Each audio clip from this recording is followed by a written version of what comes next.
आज का हमारा क्वेश्चन है कि आनुवंशिक पदार्थ क्या होता है, किसे कहते हैं आनुवंशिक पदार्थ, और डीएनए के आनुवंशिक पदार्थ होने की पुष्टि कैसे की जाती है, या फिर कौन से ऐसे प्रमाण मिले, चाहे प्रत्यक्ष पूछे आपसे तब भी यही प्रमाण, प्रत्यक्ष प्रमाण पूछे अगर आपसे पूछता है कि डीएनए के आनुवंशिक पदार्थ होने के पक्ष में क्या प्रमाण थे, चाहे चाहे सिद्ध कीजिए कि डीएनए ही आनुवंशिक पदार्थ है, तब भी हम यही लिखेंगे। ठीक है, प्रत्यक्ष प्रमाण अगर नाम से है तो नाम वाला लिखेंगे, और नहीं तो इसमें से कोई भी हम लिख सकते हैं। ठीक है, तो पहले हम पढ़ते हैं कि आनुवंशिक पदार्थ क्या होता है। तो हम अब जानते हैं कि हमारे शरीर के अंदर ऐसे पदार्थ होते हैं जो आनुवंशिक लक्षणों को एक पीढ़ी से दूसरी पीढ़ी में ले जाने का कार्य करते हैं, उन्हें हम क्या कहते हैं, आनुवंशिक पदार्थ कहते हैं। इसी के आधार पर हम जान पाते हैं कि कौन, हम जैसे होता है ना कि कुछ जैसे देखते हैं हम लोग बच्चों को, तो देख पाते हैं, देखकर हम जो पहचान पाते हैं कि ये उनके घर का है, या ये तो लग रहा है कि उनका लड़का है, या ये लगता है कि उनका लड़की है। तो हम जो देख कर जान पाते हैं या पहचान पाते हैं, तो हमको लक्षण जो दिखाई देता है उनसे मिलता जुलता है ना, माता पिता से लक्षण जो होता है मिलता जुलता रहता है। इसका मतलब माता पिता से लक्षण उसके अंदर आए हुए हैं। तो वही हमको जानना था कि मनुष्य के शरीर में, कोशिकाओं में कुछ ऐसे पदार्थ होते हैं जो जो आनुवंशिक लक्षणों को एक पीढ़ी से दूसरी पीढ़ी में ले जाने का कार्य करते हैं, एक पीढ़ी से दूसरी पीढ़ी में ले जाने का कार्य करते हैं, और उनको हम क्या कहते हैं, आनुवंशिक पदार्थ कहते हैं। जिसमें हम लोग पढ़ते हैं किसके बारे में, डीएनए के बारे में। तो डीएनए ही हमारा वो क्या है, आनुवंशिक पदार्थ है, और यही लक्षणों को एक पीढ़ी से दूसरी पीढ़ी में जाने का कार्य करता है। ठीक है, तो डीएनए आनुवंशिक पदार्थ हो गया, और जो जीन होता है, जीन लक्षणों को बनाने का कार्य करते हैं, लक्षणों का निर्धारण करते हैं, और जीन को हम बोलते हैं आनुवंशिक इकाई। तो आनुवंशिक इकाई क्या होता है, जीन होता है, और डीएनए क्या होता है, आनुवंशिक पदार्थ होता है। और हम पढ़ेंगे कि डीएनए के आनुवंशिक पदार्थ होने के पक्ष में क्या प्रमाण थे, उनकी पुष्टि करना है। ठीक है, तो प्रत्यक्ष प्रमाण पूछे तभी ये लिखेंगे हम लोग, और पक्ष में प्रमाण पूछे तभी। तो हम 2-3 प्रमाण पढ़ेंगे हम लोग। तो पहला हम पढ़ेंगे ग्रिफिथ का रूपांतरण प्रयोग। तो सबसे पहले हम जानेंगे कि जो ग्रिफिथ हैं, ये ब्रिटिश के डॉक्टर थे। British doctor M.F. ग्रिफिथ ने सबसे पहले सन 1928 ईस्वी में रूपांतरण की खोज की थी। सन 1928 ईस्वी में रूपांतरण की खोज की थी। इन्होंने अपना जो पूरा प्रयोग था रूपांतरण का, इन्होंने सिद्ध करने का सबसे पहले प्रयास किया था कि डीएनए ही आनुवंशिक पदार्थ, लेकिन सिद्ध नहीं कर पाए थे। तो यहाँ पर देखें तो ग्रिफिथ का रूपांतरण का प्रयोग कर पूछे तो कैसे हम लिखेंगे। तो ग्रिफिथ ने जो कार्य किया था प्रयोग के लिए, वो डिप्लोकाकस निमोनी, जीवाणु याद रखिए आप लोग, क्या नाम था, डिप्लोकाकस निमोनी, डिप्लोकाकस निमोनी। ये निमोनिया रोग फैलाने वाला जीवाणु होता है, निमोनिया रोग फैलाने वाला जीवाणु होता है, या फिर स्ट्रेप्टोकाकस निमोनी। क्या, स्ट्रेप्टोकाकस निमोनी, स्ट्रेप्टोकाकस निमोनी। इन्होंने अपना प्रयोग जो किया था इस जीवाणु पर किया था, यानी कि जो रूपांतरण का प्रयोग किया था इसी पर किया था, डिप्लोकाकस निमोनी और स्ट्रेप्टोकाकस निमोनी पर किया था। उन्होंने क्या किया था कि अपने प्रयोग में उन्होंने जो डिप्लोकाकस निमोनी, इसमें से हम एक किसी को लेते हैं, उन्होंने क्या किया था कि इस जीवाणु को, ये जो जीवाणु होते हैं निमोनिया रोग फैलाते हैं, ठीक है, इस जीवाणु का 2 प्रकार लिया था। ये जो जीवाणु होते हैं ये 2 प्रकार लिया था। पहला था एस टाइप यानी कि एस प्रकार, दूसरा था आर टाइप यानी कि आर प्रकार। तो 2 प्रकार का जीवाणु लिया था, एस प्रकार का और आर प्रकार का। जो एस प्रकार का था, इसका जो सरफेस था, सरफेस मतलब सतह जो थी इसकी मुलायम थी, मुलायम हुआ करती थी, और मुलायम होने के कारण ये मुलायम हुआ करती थी, और ये जो हुआ करते थे उग्र स्वभाव के हुआ करते थे, उग्र स्वभाव के हुआ करते थे। इनका स्वभाव उग्र होता था, उग्र स्वभाव के हुआ करते थे, और ये जो होते हैं निमोनिया रोग फैलाते हैं, यानी कि ये रोग फैलाने का कार्य करते हैं। यानी कि जो इस प्रकार के जीवाणु थे डिप्लोकाकस निमोनी, वो उनकी सतह मुलायम हुआ करती थी। मुलायम को हम बोलते हैं स्मूथ बोलते हैं। स्मूथ से हम यहाँ पर क्या लिखते हैं, एस मतलब स्मूथ। उग्र मतलब कि रोग फैलाने वाला, माने उग्रता वाले विशेषक होते हैं। तो उग्र स्वभाव के थे, और ये रोग फैलाते थे, निमोनिया रोग। अब यहाँ पर जो आर प्रकार लिया था उन्होंने, तो जो आर टाइप जीवाणु था, इनकी सतह जो थी खुरदरी हुआ करती थी। इनकी सतह कैसी हुआ करती थी, सतह लिखा यहाँ पर, इनकी सतह क्या हुआ करती थी, सतह खुरदरी हुआ करती थी। जो सरफेस था इनका खुरदरा हुआ करता था, खुरदरी हुआ करती थी। खुरदरी को हम क्या बोलते हैं, रफ बोलते हैं, और रफ से यहाँ पर क्या है, आर। ठीक है, और खुरदरी हुआ करती थी, और ये अनुग्र स्वभाव के हुआ करते थे। किससे स्वभाव के, अनुग्र स्वभाव के हुआ करते थे, माने कि ये रोग फैलाने वाला कार्य नहीं करते थे। ये जीवाणु थे रोग निमोनिया वाले, कि निमोनिया रोग फैलाते नहीं थे, यानी कि ये रोग फैलाने वाला कार्य नहीं करते, रोग नहीं फैलाते थे। तो ग्रिफिथ के रूपांतरण का प्रयोग हम लोग पढ़ रहे हैं, जिसमें हम लोग देख रहे हैं कि उन्होंने अपना पूरा प्रयोग जो था, रूपांतरण की खोज किसने किया था, तो ग्रिफिथ ने खोज किया था। ब्रिटिश डॉक्टर थे ये M.F. ग्रिफिथ ने, और इन्होंने अपना जो पूरा प्रयोग किया था, ये डिप्लोकोकस निमोनी और स्ट्रेप्टोकोकस निमोनी जीवाणु पर किया था। और ये जीवाणु इस जीवाणु का 2 प्रकार लिया था, एक एस टाइप और एक आर टाइप। जो एस टाइप थे इनकी सतह मुलायम होती थी और ये रोग फैलाते थे, और जो आर टाइप के थे इनकी सतह खुरदरी हुआ करती थी और ये रोग नहीं फैलाते थे। अब देखते हैं नेक्स्ट इनका प्रयोग कैसे था। तो सबसे पहले यहाँ पर इनको प्रयोग दिखाते हैं कि कैसे उन्होंने प्रयोग किया, यहाँ पर दिखाते हैं प्रयोग को। तो उन्होंने सबसे पहले क्या किया कि एस टाइप जीवाणु लिया। अब आप जानते हैं कि एस मतलब कि रोग फैलाने वाला होगा, ठीक है, रोग फैलाएगा ये निमोनिया रोग। तो एस टाइप उन्होंने जीवाणु लिया था सबसे पहले, सही से आप लिखिएगा परीक्षा में। उन्होंने सबसे पहले एस टाइप जीवाणु लिया था, लिख दे रहे हैं यहाँ पर, एस टाइप जीवाणु लिया था और उसको चूहिया के अंदर अंतःक्षिप्त करा दिया था। उन्होंने क्या किया दिया, अंतःक्षिप्त करा दिया, किसके अंदर, चूहिया के अंदर अंतःक्षिप्त करा दिया, मैंने प्रवेश करा दिया, किसके अंतर्गत, चूहिया के अंतर्गत, यानी कि माइस के अंतर्गत। तो उन्होंने देखा कि सभी चूहिया क्या थी, डेड, यानी कि जो माइस थे, सभी जितने माइस थे डेड हो गए थे, माने मर गए थे, ठीक है, मर गए थे। यानी कि जो सबसे पहले प्रयोग उन्होंने क्या, फर्स्ट टाइप ने, ये जो फर्स्ट था प्रयोग का पहला चरण ये है। पहले चरण में उन्होंने क्या किया कि एस टाइप जीवाणु लिया और उसको चूहिया के अंदर अंतःक्षिप्त करा दिया।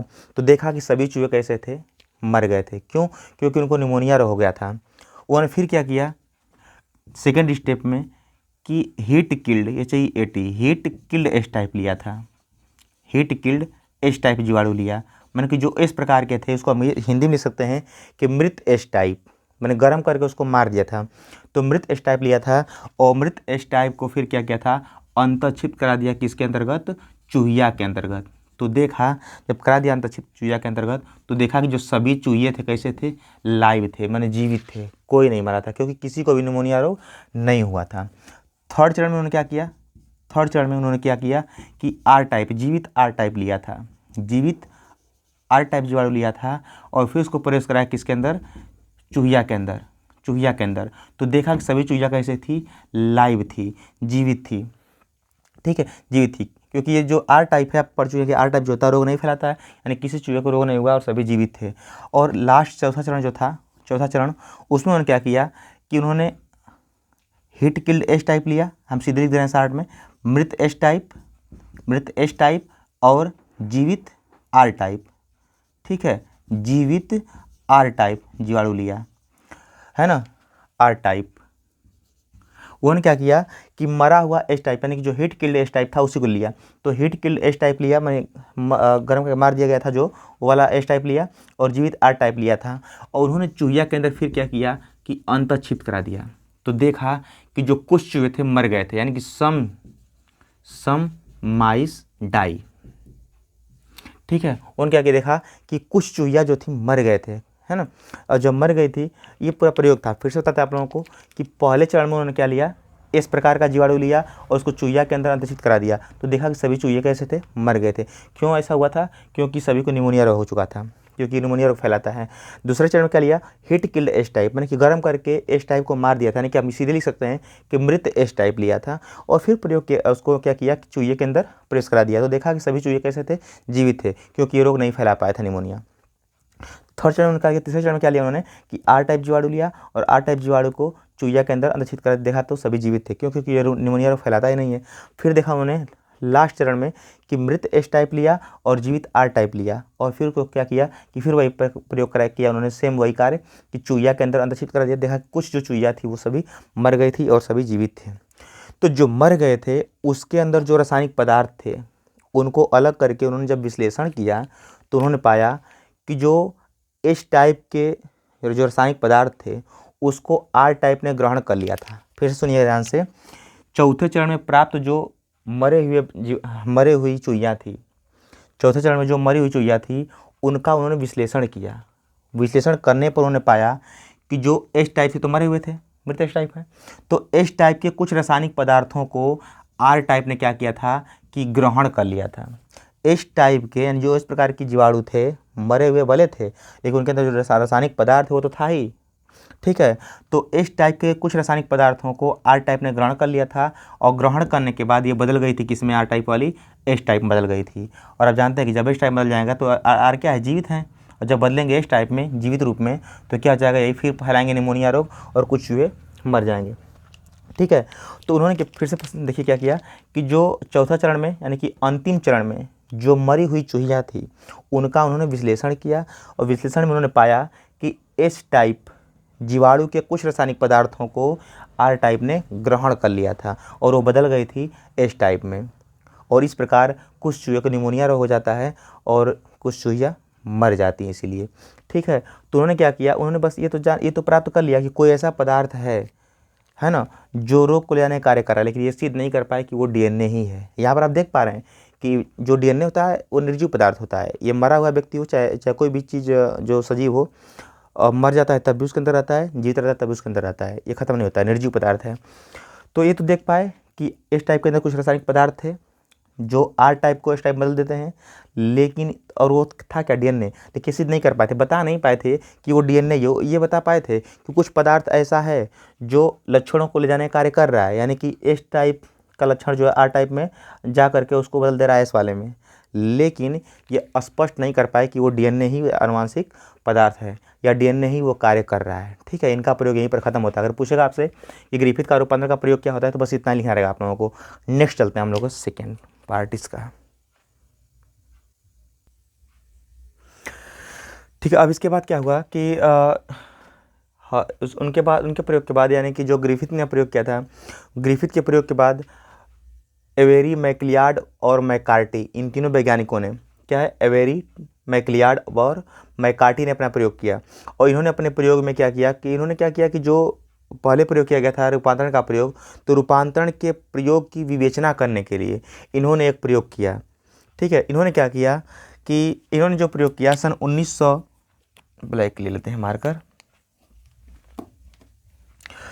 सन 1944 ईस्वी में, सन 1944 ईस्वी में इन्होंने क्या किया कि जो रूपांतरण का प्रयोग किया गया था ग्रिफिथ द्वारा, उसकी विवेचना करने के लिए इन्होंने एक प्रयोग किया। इसमें इन्होंने क्या किया कि जो मृत एस टाइप थे, मृत एस टाइप जीवाणु, यही वाले जो हम लोग प्रयोग किए उसी में का, इन्होंने क्या किया कि मृत एस टाइप जीवाणु लिया और इस एस टाइप को 3 घटकों में विभाजित किया।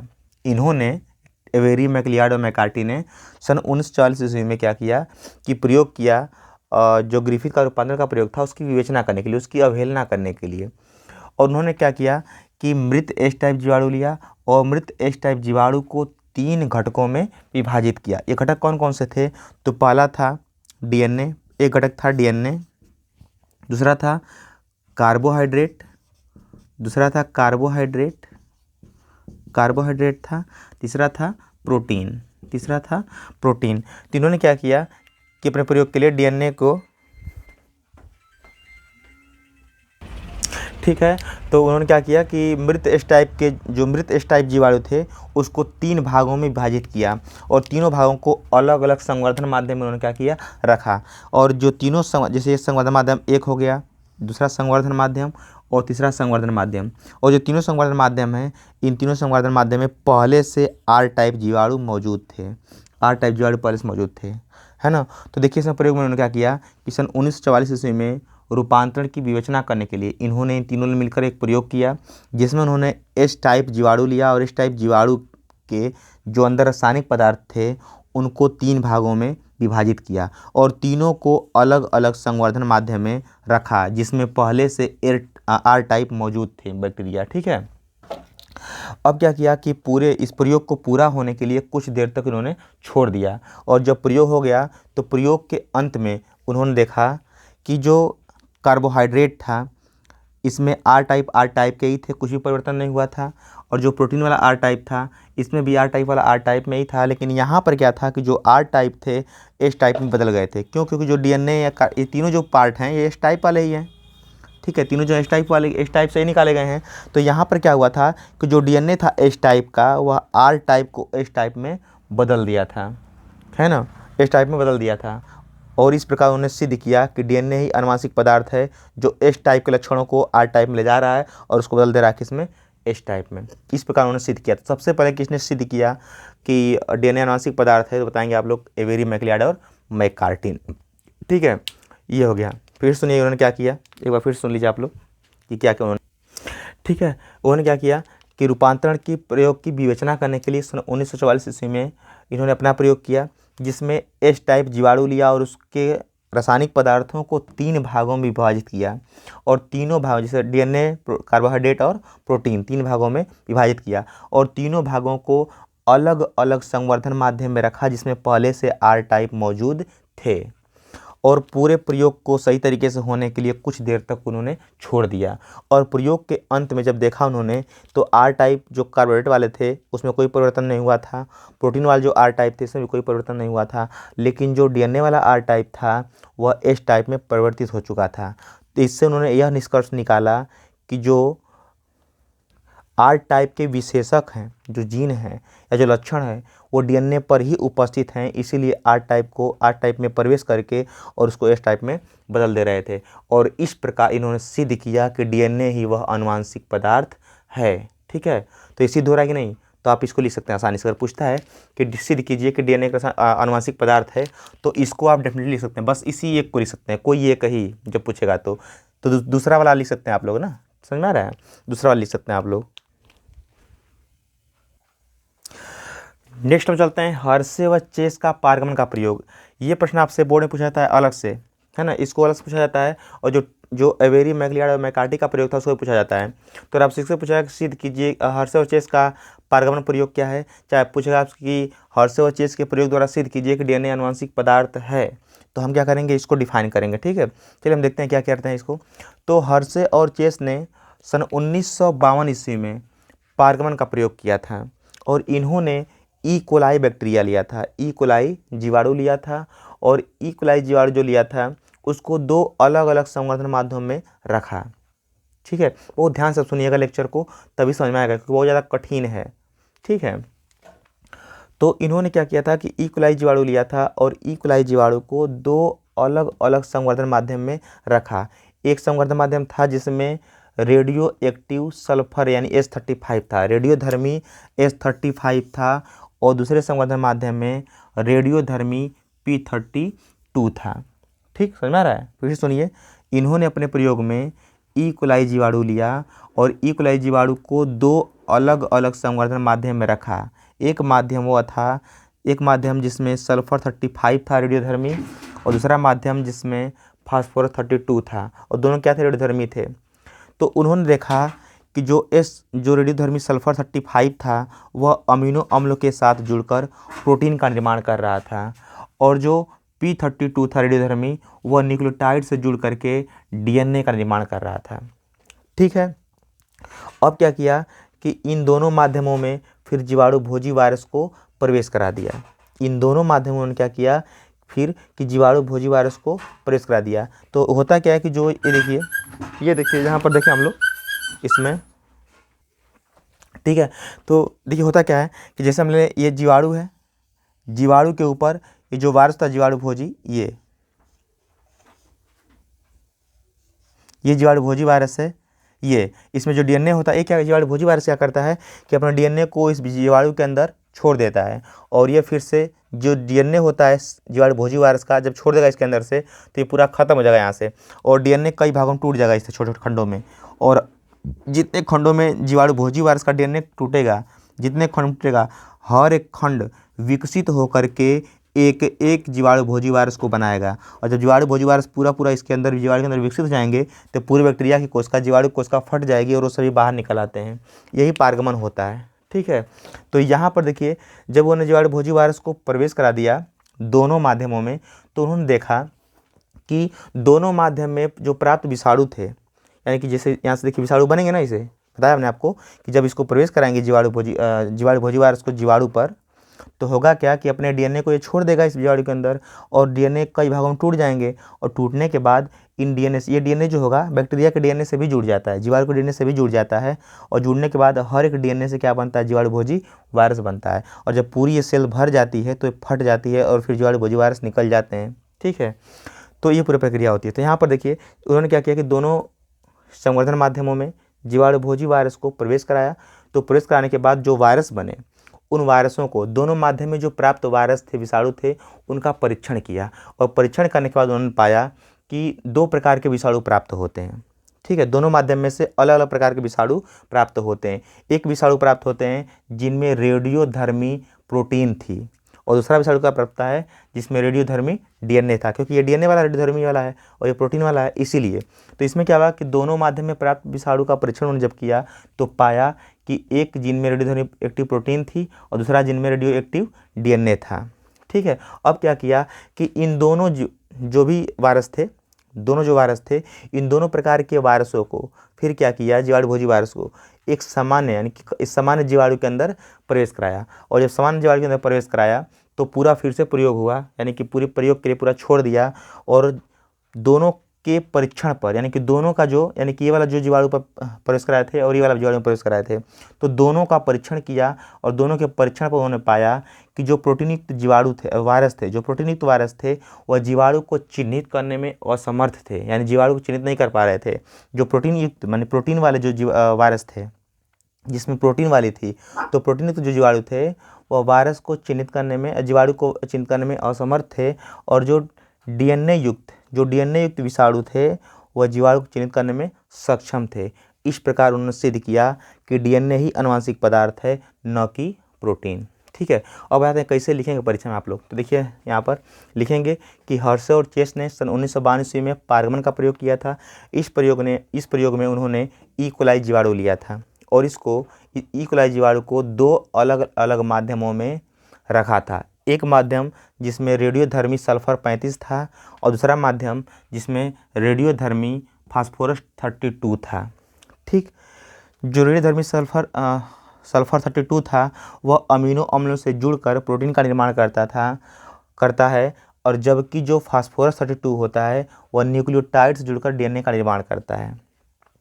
फिर उन्होंने क्या किया कि इन दोनों माध्यमों में जीवाणु भोजी वायरस को प्रवेश कराया। दोनों माध्यमों में जीवाणु भोजी वायरस को प्रवेश कराया और प्रवेश कराने के बाद प्रयोग के बाद क्या किया कि दोनों माध्यमों से जो विषाणु प्राप्त हुए, दोनों माध्यमों में जो प्राप्त विषाणु थे उनका परीक्षण किया और परीक्षण किया तो पाया कि दो प्रकार के विषाणु प्राप्त होते हैं। ठीक है, परीक्षण किया तो पाया कि दो प्रकार के विषाणु प्राप्त होते हैं, एक वह जिनमें रेडियोधर्मी प्रोटीन थी और दूसरा विषाणु जिनमें रेडियोधर्मी डीएनए था। अब क्या किया कि इन दोनों वायरसों को सामान्य जीवाणु में प्रवेश करा दिया और फिर प्रयोग के लिए छोड़ दिया, है ना। दोनों को अलग अलग, है ना, दोनों को अलग अलग लेकर रखा था, ऐसे नहीं किया कहीं में, दोनों को अलग अलग सामान्य जीवाणु में प्रवेश करा दिया। तो देखा प्रयोग के बाद, दोनों का परीक्षण किया तो दोनों के परीक्षण पर उन्होंने पाया कि जो प्रोटीन युक्त वायरस था, ये वाला प्रोटीन युक्त जो वायरस था वह जीवाणु को चिन्हित करने में असमर्थ था, जबकि जो डीएनए युक्त विषाणु था वह जीवाणु को चिन्हित करने में सक्षम था। इस प्रकार उन्होंने यह सिद्ध किया कि डीएनए ही आनुवंशिक पदार्थ है, प्रोटीन नहीं। बस इतना आपको लिखना रहेगा। ठीक है, बस इतना आपको लिखना रहेगा। ये पूरा प्रयोग खत्म हो गया, प्रमाण समाण सब खत्म हो गया।